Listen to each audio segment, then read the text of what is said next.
Ya, selamat malam untuk kelas TIS 17.2. Ketemu lagi di mata kuliah keamanan jaringan komputer. Pada kesempatan pertemuan kita kali ini, materi yang ingin saya sampaikan berkaitan dengan keamanan dan kenyamanan teknologi biometrik. Nah, tentu menjadi pertanyaan kita, apa itu teknologi biometrik? Teknologi biometrik sebenarnya sudah pernah kita menggunakan teknologi ini sudah dipraktekkan ya, atau kita sudah mengaplikasikan. Contohnya ketika kita menggunakan handphone kita, yang mana di situ dilengkapi ada fasilitas sidik jari, ataupun kemudian kita menggunakan wajah ketika membuka smartphone kita. Nah, bagaimana bisa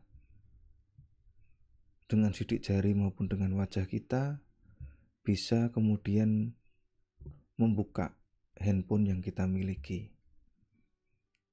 Nah, itu teknologi yang dikembangkan dalam bentuk biometrik, di mana wajah dan sidik jari kita itu terbukti berbeda dengan orang lain. Meskipun sekilas terlihat sama, tetapi ternyata ketika itu dipelajari sangat berbeda. Dan itu nanti menjadikan satu alasan mengapa teknologi biometrik bisa nanti kita gunakan untuk keamanan. Karena yang memiliki pola atau memiliki karakter, baik itu sidik jari maupun wajah maupun yang lain, itu nanti bisa kita manfaatkan atau nanti dapat digunakan untuk hal-hal yang bersifat pribadi. Nah, untuk bahan bisa nanti kamu dapatkan di Classroom seperti biasa ya. Di sana sudah saya kopikan materinya ini, jadi nanti bisa dipakai untuk referensi atau nanti untuk dibaca, dipelajari, ataupun nanti mencari referensi dari sumber yang lain juga boleh. Dimana teknologi biometrik ini sangat menarik ya, karena kita sudah memiliki sejak lama. ID itu kita sudah miliki ketika kita lahir, atau ini menjadi bawaan kita lahir. Seperti sidik jari yang kita miliki sudah lama kita miliki, tetapi baru kita ketahui bahwa itu bisa dimanfaatkan kemudian untuk keamanan. Yang mana kemudian dari keamanan itu kita lihat bahwa sidik jari maupun wajah kita memiliki pola yang berbeda dengan orang lain. Nah, untuk lebih jelasnya bisa langsung saja saya jelaskan di materinya ya.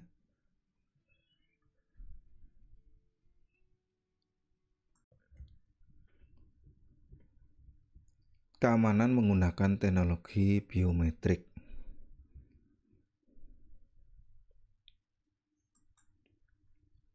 Apa itu biometrik? Biometrik berasal dari bahasa Yunani bios yang artinya hidup, dan metron yang artinya mengukur. Secara umum adalah studi tentang karakteristik biologi yang terukur. Dalam dunia teknologi informasi, biometrik relevan dengan teknologi yang digunakan untuk menganalisis fisik dan kelakuan manusia dalam autentifikasi.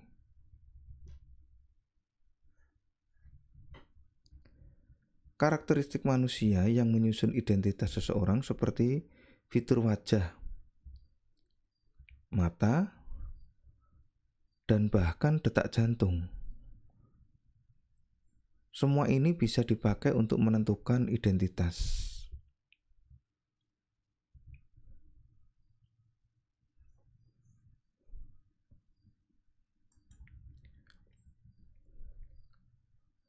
Biometrik didefinisikan sebagai studi dan penerapan metode ilmiah dan atau teknologi yang dirancang untuk mengukur, menganalisis, dan atau mencatat karakteristik fisiologis atau perilaku unik manusia. Bahkan, banyak dari kita sudah menggunakan biometrik sekarang dalam bentuk sidik jari dan wajah kita.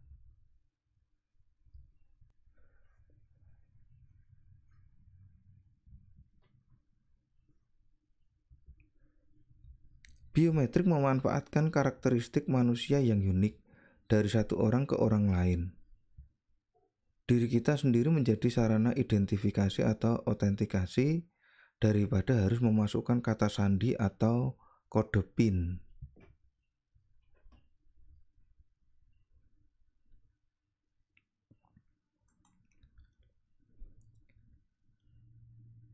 Karakteristik biometrik. Yang pertama ada karakteristik fisiologis.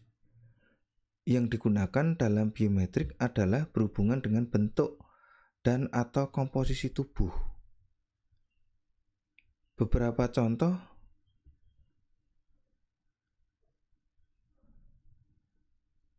adalah tetapi tidak terbatas. Misal pada DNA, sidik jari telapak tangan ya khususnya, iris atau retina, wajah, geometri vena, aroma atau bau.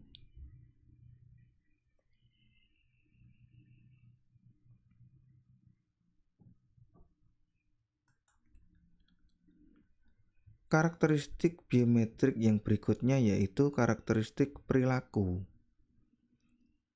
Yang digunakan dalam biometrik adalah kadang-kadang disebut sebagai behaviometrik, berhubungan dengan pola unik yang ditunjukkan melalui tindakan.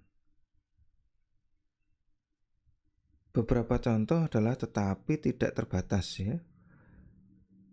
Ada suara, gaya berjalan, tanda tangan, keystroke, denyut jantung.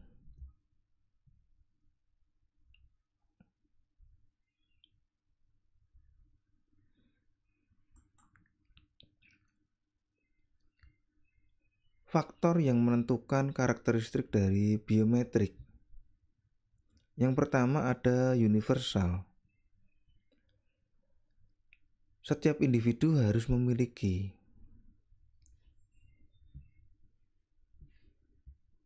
Unik. Harus ada perbedaan yang cukup untuk membedakan individu yang terpisah satu sama lain.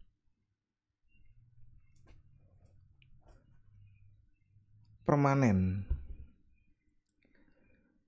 Resistensi untuk berubah seiring waktu, yaitu bagaimana ia bertahan melawan penuaan.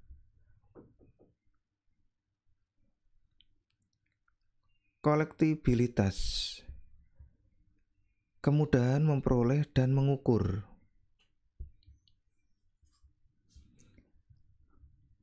Kinerja. Kecepatan dan ketepatan pencocokan.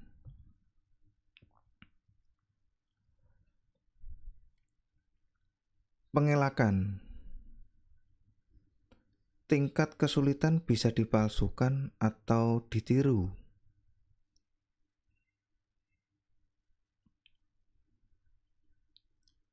Penerimaan. Keterbukaan orang terhadap teknologi atau proses biometrik tertentu, yaitu teknik yang lebih mudah dan kurang invasif, seperti pemindai sidik jari pada smartphone, cenderung lebih diterima secara luas.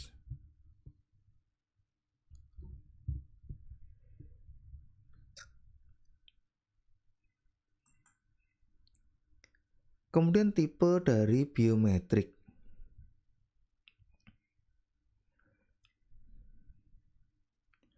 Yang pertama ada face recognition, mengidentifikasi dengan menganalisa bentuk wajah seseorang.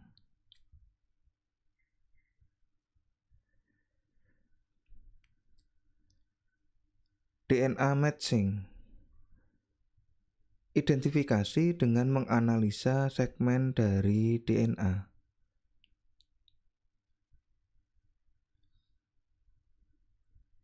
Eye recognition, bisa dengan mengidentifikasi iris atau retina mata seseorang. Fingerprint recognition, mengidentifikasi sidik jari seseorang.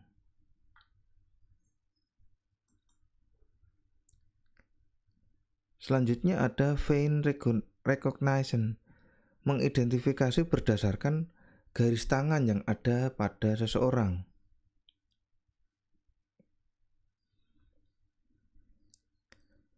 Voice recognition, mengidentifikasi suara seseorang.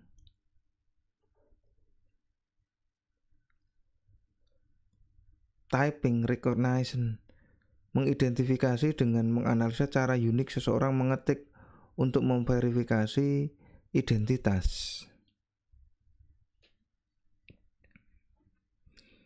Kemudian yang terakhir ada gait, mengidentifikasi cara berjalan unik seseorang.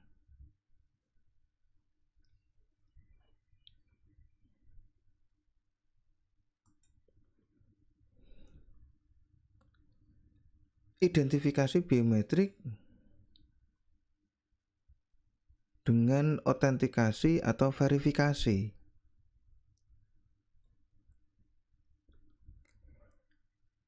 Identifikasi biometrik adalah ingin tahu siapa Anda. Proses pencocokan satu ke banyak, membandingkan input data biometrik dengan semua entry lain dalam database.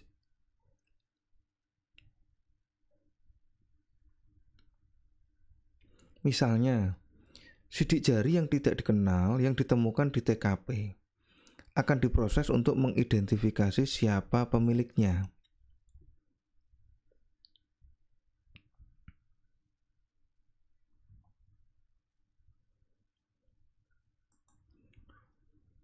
Sedangkan autentikasi biometrik adalah ingin tahu apakah Anda yang klaim. Proses pencocokan satu ke satu membandingkan input data biometrik dengan satu entry. Biasanya milik Anda yang sebelumnya telah terdaftar untuk referensi dalam database.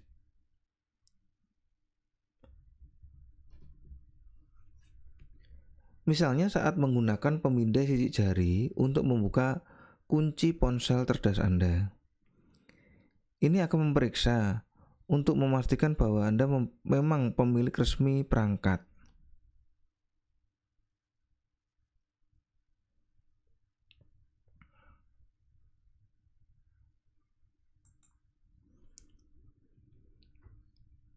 Sekarang kita lihat cara kerja dari biometrik.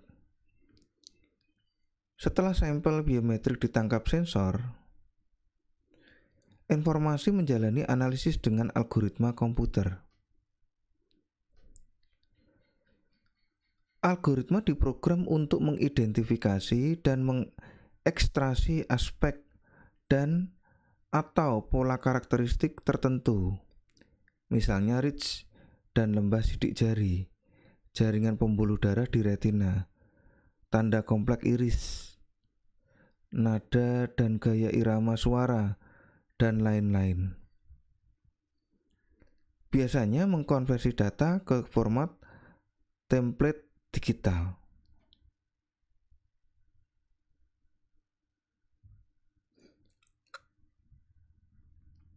Format digital membuat informasi lebih mudah untuk dianalisis dibandingkan dengan yang lain.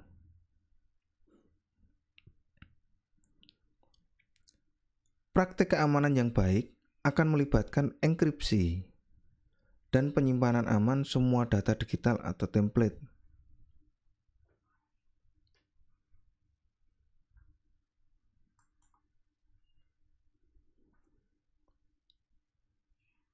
Selanjutnya, cara kerja biometrik, informasi yang diproses diteruskan ke algoritma yang cocok, yang membandingkan input dengan satu, yaitu autentikasi, atau lebih, yaitu identifikasi, entry yang disimpan dalam sistem database.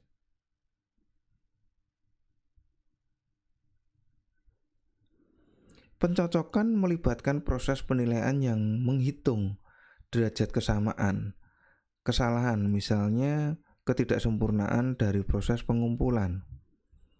Varian alami, yaitu beberapa karakteristik manusia dapat mengalami perubahan halus dari waktu ke waktu, dan masih banyak lagi. Jika skor melewati tanda minimum untuk pencocokan, maka sistem berhasil mengidentifikasi atau mengautentikasi individu.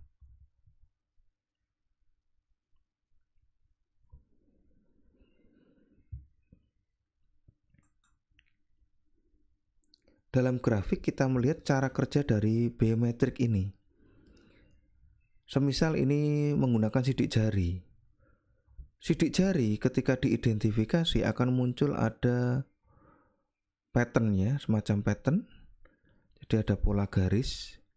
Tetapi di antara garis itu sebenarnya membentuk ada sebuah titik yang membedakan antara satu dengan yang lain atau pribadi satu dengan yang lain. Sehingga itu akan menjadi catatan. Di mana letak perbedaannya itu? Titik-titiknya ini yang kemudian nanti dikonversi menjadi digital. Nah, kalau menggunakan wajah, ketika wajah sudah dipoto atau diambil ya gambarnya, selanjutnya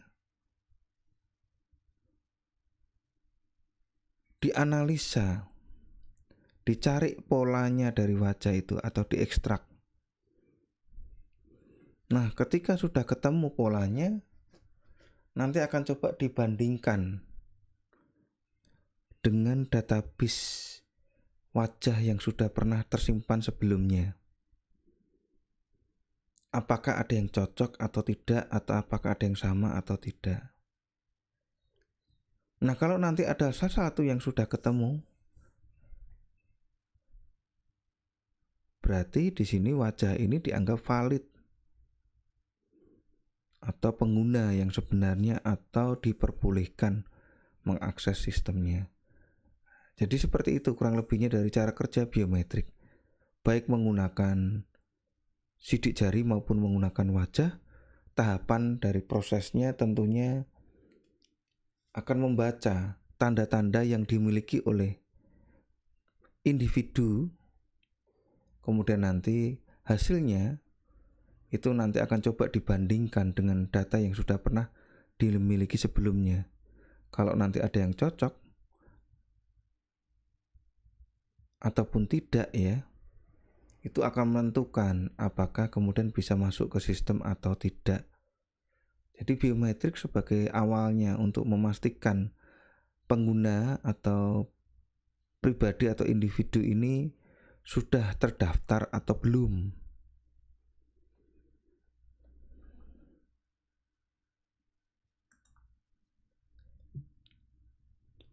Penggunaan teknologi biometrik ini masih banyak ya sebenarnya, saya sebutkan hanya beberapa saja ini. Yang pertama, penggunaan dalam investigasi forensik kriminal. Kontrol perbatasan antar wilayah negara. Industri kesehatan. Kedokteran. Keamanan komputer. Otomatisasi perangkat di rumah. Pembelian atau kontrak.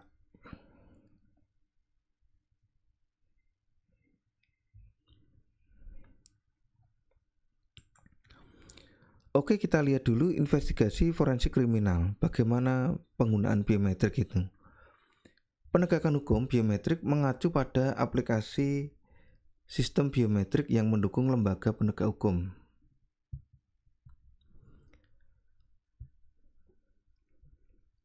Kategori ini dapat mencakup solusi ID kriminal seperti sistem identifikasi, sidik jari otomatis atau cetak telapak tangan, disingkat AFIS ya. Lembaga penegak hukum tersebut memproses, menyimpan, mencari dan mengambil gambar sidik jari dan catatan subjek.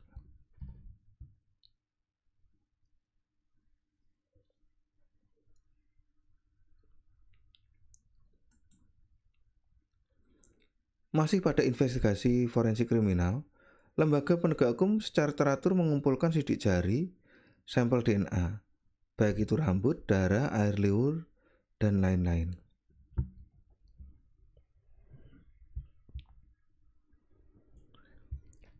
Pengawasan video atau pengenalan wajah, gaya berjalan, tulisan tangan atau tanda tangan, dan rekaman audio pengenalan pembicara untuk membantu membangun TKP dan mengidentifikasi individu.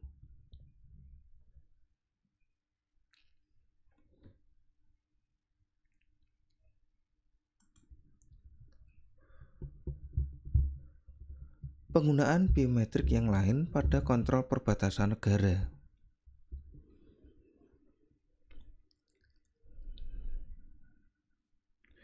Aplikasi yang paling banyak digunakan hingga saat ini adalah paspor elektronik atau e-paspor, terutama dengan dokumen generasi kedua yang juga dikenal sebagai paspor biometrik, di mana dua sidik jari disimpan di samping foto paspor.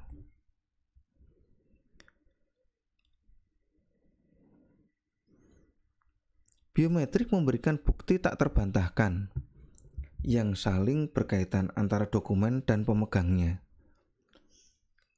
Otentikasi biometrik dilakukan dengan membandingkan sidik jari dengan sidik jari di mikrokontrol paspor. Jika ada kecocokan di antara kedua data biometrik tersebut, maka otentikasi dikonfirmasi.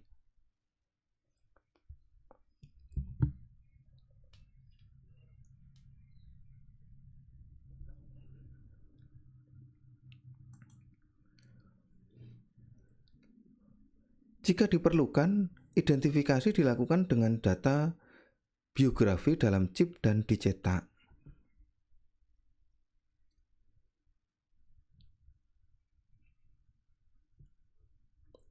Keuntungan lain dari solusi ini adalah mempercepat penyeberangan perbatasan melalui penggunaan scanner yang menggunakan prinsip pengakuan dengan perbandingan wajah dan atau sidik jari.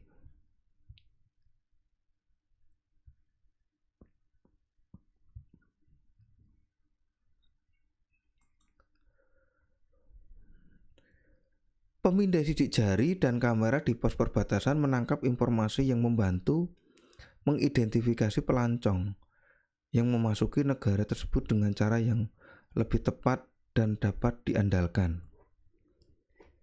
Di beberapa negara, hal yang sama berlaku di konsulat untuk permohonan visa dan pembaruan.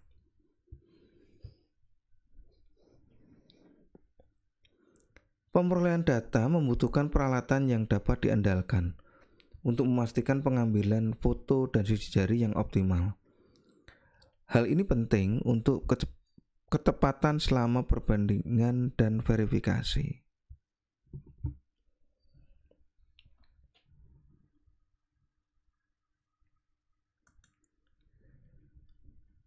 Ada dua contoh aplikasi yang terkenal khususnya untuk kedaulatan negara ya. Yang pertama ada sistem biometrik IDEN, Department of Homeland Security AS, yang terbesar dari jenisnya di dunia. Ada lagi Eurodac Uni Eropa, melayani 32 negara di Eropa dalam bentuk biometrik untuk pencari suaka.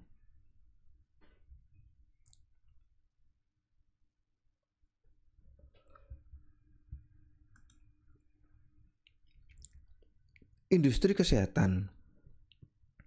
Dengan kartu ID biometrik, sidik jari digunakan untuk mengkonfirmasi identitas pembawa kartu sebelum orang tersebut diberi akses ke layanan pemerintah atau perawatan kesehatan.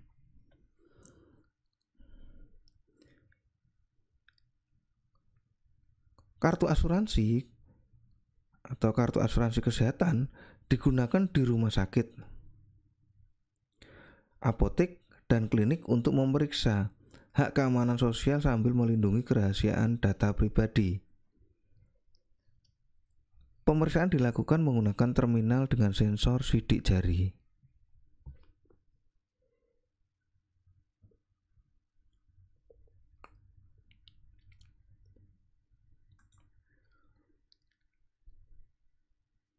Masih di industri kesehatan, khususnya untuk kejadian tahun ini ya, yaitu pandemi COVID. Penyaringan suhu tubuh tubuh otomatis, deteksi masker pelindung, jarak sosial yang aman, dan pemantauan pasien jarak jauh.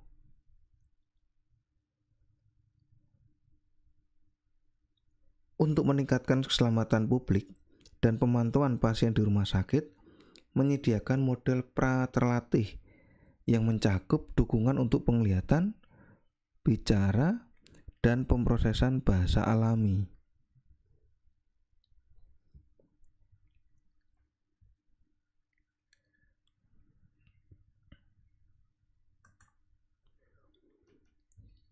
Penggunaan biometrik yang berikutnya di kedokteran ya. Banyak pemeriksaan kesehatan tahunan termasuk pencitraan retina secara digital sebagai tambahan atau opsional untuk pemeriksaan mata komprehensif.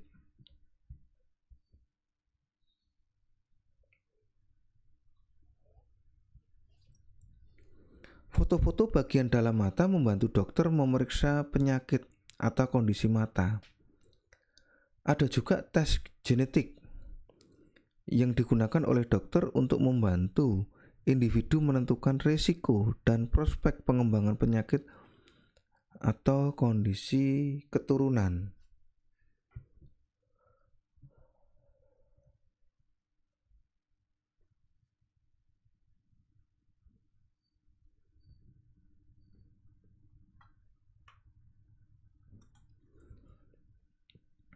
Kemudian penggunaan biometrik yang lain pada keamanan komputer. Pemindai sidik jari adalah jenis fitur keamanan yang terus tumbuh untuk dimasukkan dalam perangkat seluler. Pemindai ini telah tersedia, baik yang terintegrasi maupun sebagai unit terpisah, untuk komputer desktop atau laptop selama bertahun-tahun.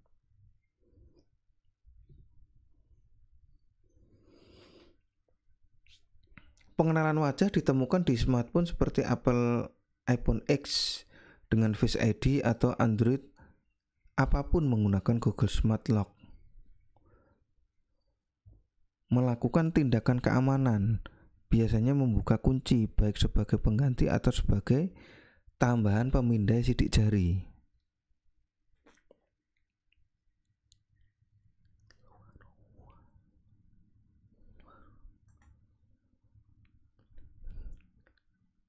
Penggunaan biometrik yang lain, otomatisasi perangkat di rumah. Pengenalan ucapan berbeda dengan pengenalan pembicara yang digunakan oleh forensik untuk mengidentifikasi individu melalui pola suara. Telah tersedia untuk beberapa waktu.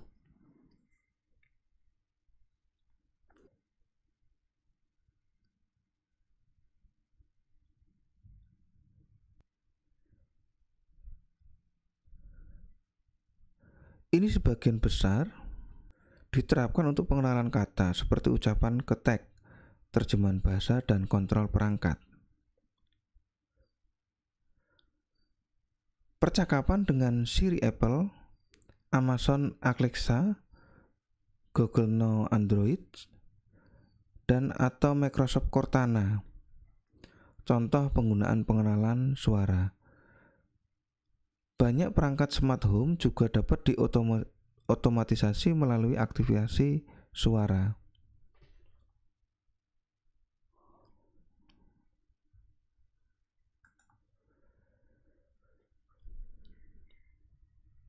Penggunaan biometrik pada pembelian dan kontrak atau kontrak. Jika Anda pernah membayar menggunakan kartu kredit atau membuat perjanjian, misalnya kartu kredit, ID, cek bank, medis, asuransi, hak atau perbuatan, wasiat, persewaan, dan lain-lain dengan seseorang atau entitas, Anda kemungkinan besar harus menandatangani nama Anda. Tanda tangan semacam itu dapat diperiksa untuk membantu membangun identitas atau pemalsuan. Profesional terlatih dapat membedakan variasi alami dalam tulisan tangan seseorang dibandingkan perbedaan yang menunjukkan penulis yang sama sekali berbeda.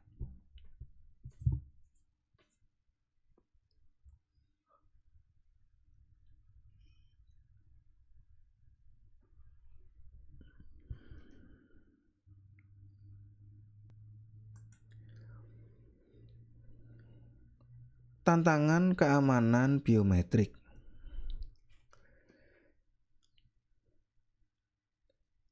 Karena data biometrik bersifat unik atau berbeda di tiap penggunanya, penggunaan teknologi di berbagai layanan seperti setiap kata biometrik setiap data biometrik tersebut disimpan di berbagai tempat dalam kondisi yang berbeda. Namun, bagaimana bila data biometrik itu terkompromi, baik itu sidik jari, wajah, atau iris, sekali hilang maka itu berarti selamanya dan tidak dapat diatur ulang. Tidak seperti kata sandi yang dikompromikan.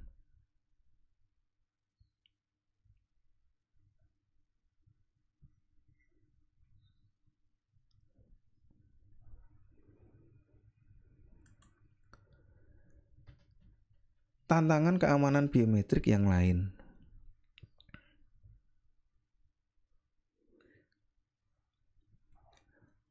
Sempat terjadi pada tahun 2015 di mana Office of Personalia Management atau PM di Amerika Serikat mampu diretas. Karena hal itu, ada sekitar 5,6 juta sidik jari dicuri.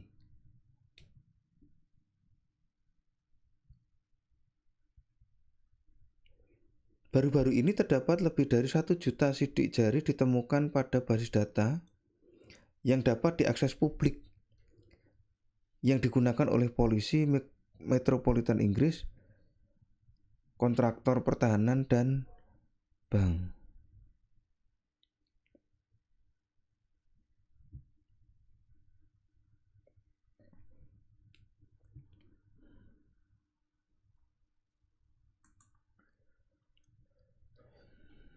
Tantangan keamanan biometrik yang lain dari catatan dari Kaspersky produk antivirus mencatat sebanyak 37% komputer, server, dan workstation yang digunakan untuk mengumpulkan, memproses, dan menyimpan data biometrik dengan produk Kaspersky terinstalasi menghadapi setidaknya 1 kali upaya infeksi malware pada kuartal ketiga 2019.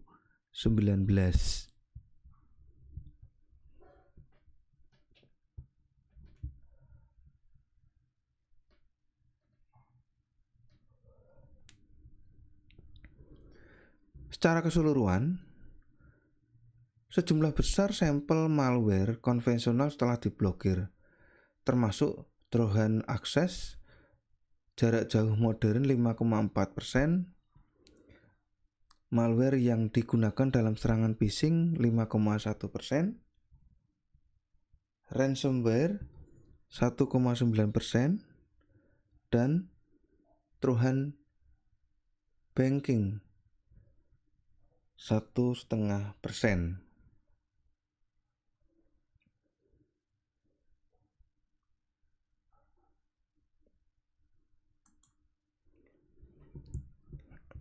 Sedangkan ancaman utama teknologi biometrik menurut analisanya dari Kaspersky yang menjadi sumber ancaman utama yaitu internet.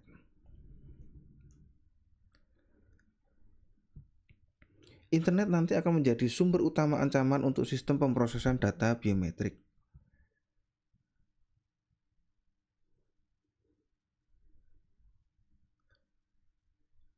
Pemblokiran pada kategori ini mencakup sumber di situs web, phishing, dan berbahaya, serta layanan email berbasis web yang berisikan tautan menuju situs web palsu atau dokumen kantor terlampir dengan kode berbahaya yang tertanam.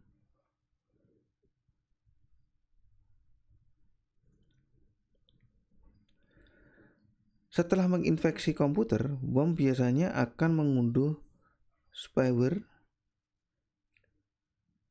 dan akses jarak jauh Trojan serta ransomware.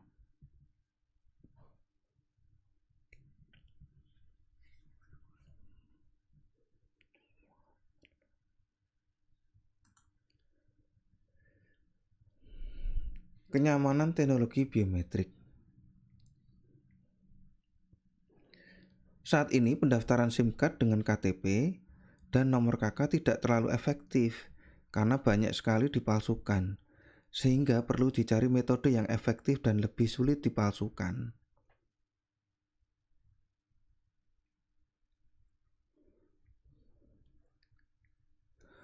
Sebelumnya, Badan Regulasi dan Telekomunikasi Indonesia (BRTI) berencana mewajibkan facial recognition pengenalan wajah pada pendaftaran nomor baru di tanah air.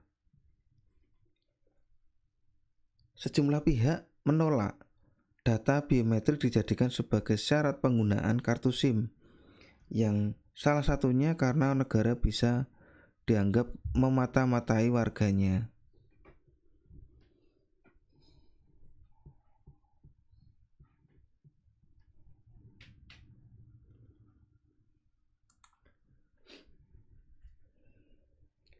Masalah utama dalam masalah data biometrik maupun data sensitif lainnya adalah bagaimana menjaga keamanannya, termasuk sistem yang menyimpan data tersebut, yaitu Dukcapil, belum maksimal dan masih telanjang.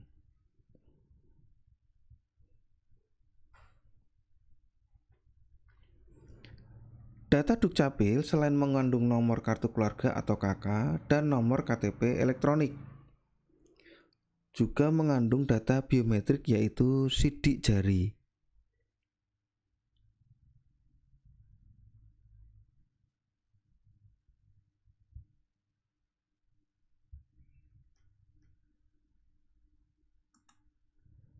Enkripsi data biometrik.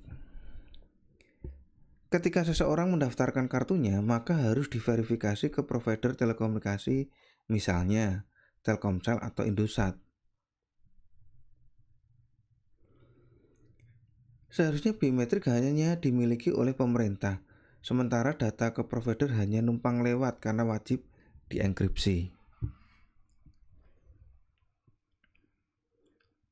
Terkait dengan data biometrik untuk memata-matai, logikanya negara berhak mengetahui dan mengelola masyarakatnya.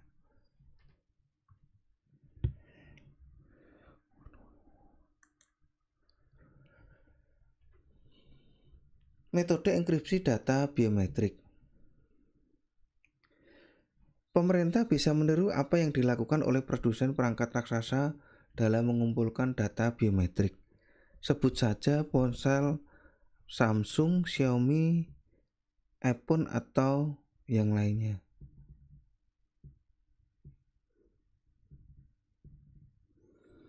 Semua raksasa tersebut memiliki perangkat untuk mengumpulkan data biometrik seperti face recognition dan sidik jari.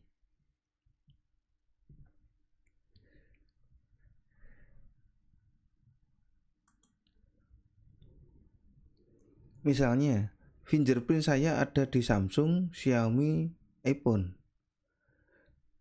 Data fingerprint telunjuk saya pasti sama semua, tetapi data enkripsinya pasti berbeda.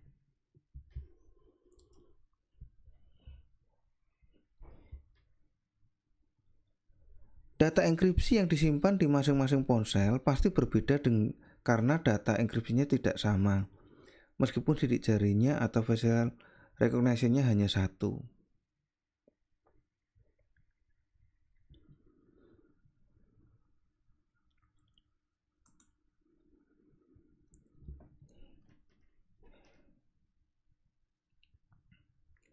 Dukcapil sebagai penyimpan dan pemegang data paling sensitif rakyat Indonesia bisa menerapkan enkripsi dengan baik, terutama untuk biometrik. Artinya, provider yang menggunakan dan diberikan akses data biometrik tidak boleh memiliki sidik jari atau face recognition, tetapi mereka hanya punya data yang dienkripsi, bukan data yang paling berharga tersebut.